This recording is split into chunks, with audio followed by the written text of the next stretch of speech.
Appuntamenti in agenda per domenica 19 gennaio. L'Avis, l'Associazione Volontari Italiani Sangue di San Colombano Certenoli, accoglie donatori presso la Croce Rossa di Gattorna dalle 8 alle 12. Si ricorda che può donare chiunque goda di buona salute e abbia tra i 18 e i 65 anni. A Chiavari si tiene il concorso Mieli di Liguria che premia le migliori produzioni liguri del 2024, evento organizzato da Alpa Miele, Associazione Ligure Produttori Apistici. Il concorso, giunto alla quinta edizione, è stato istituito con la convinzione di poter essere strumento per far crescere il settore e migliorare sempre di più la conoscenza e la qualità del miele prodotto in regione, e culminerà con la premiazione alle ore 9:30 presso la Colonia Fara a Chiavari. Si conclude la 29esima edizione della mostra collettiva Colori in Libertà, organizzata grazie alla collaborazione tra il Comune di Recco e la Proloco. L'evento dà la possibilità ai 21 talenti recchesi di esporre nella sala polivalente con i seguenti orari di apertura: dalle 10 alle 12 e dalle 16 alle 18. Torna l'appuntamento con il Mandillo dei Semi a Santo Stefano d'Aveto. La manifestazione, giunta alla 21esima edizione e organizzata da Consorzio della Quarantina, si svolge presso il Bocciodromo Arvigo dalle 10 alle 17. È la festa del libero scambio di semi autoprodotti, marzeti fruttiferi e lieviti di casa. Si rinnova l'appuntamento con il cimento invernale Città di Recco. Ritrovo alle ore 10:30 presso la spiaggia centrale di Recco, zona Baretto di Ivo, per le iscrizioni. Alle ore 11:30 tuffo in mare e al termine è previsto un momento conviviale. In occasione delle celebrazioni per il Giorno della Memoria del prossimo 27 gennaio, Ampitigullio propone un programma ricco di eventi e iniziative per ricordare le vittime della Shoah e tutti coloro che morirono a causa del regime nazifascista.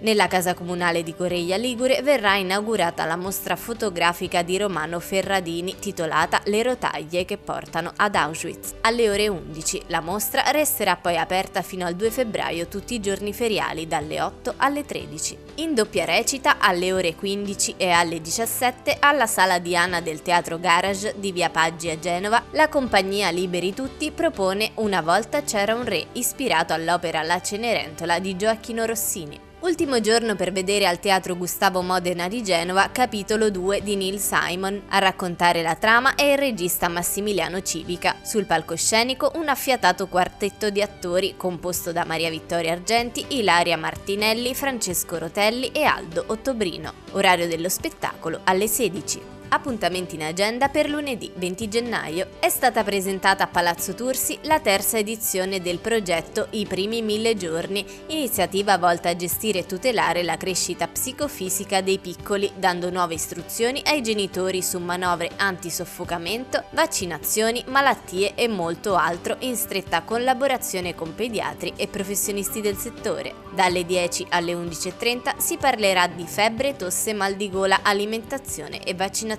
il ruolo del pediatra e il supporto dei farmacisti per le famiglie. L'associazione Corsi di Cultura di Chiavari continua a proporre nello spazio di Sala Livellara le proprie conferenze tutti i lunedì, mercoledì e venerdì dalle 16:15 alle 17:30. È la volta del linguaggio fotografico Fotografia Contemporanea 2. Alle ore 18, nella libreria Feltrinelli di Genova, Danilo Sacco presenta il libro Donne senza paura insieme a Sara Tagliente, vite al femminile di tutti e 5 i continenti che hanno impresso svolte epocali nella conquista di diritti civili, lottando per la libertà e aperto vie nelle professioni, infrangendo tabù, trasgredendo consuetudini e sfidando la condanna sociale. Donne emerse a dispetto di ostacoli e stereotipi che hanno lasciato un'impronta indelebile nel cammino verso la parità di genere. Sempre alle 18 al Palasport di Genova si svolgerà la cerimonia di inaugurazione di Liguria 2025 Regione Europea dello Sport. Ad alzare il sipario saranno alcuni tra i migliori atleti e le più importanti società del panorama sportivo ligure, insieme a cantanti, musicisti e artisti. Nicola Ferrari presenterà e introdurrà il concerto dei Tully Scholars e Peters Phillips alle 19:30 nella Sala Paganini del Teatro Carlo Felice di Genova. L'evento si terrà poi alle 20:30.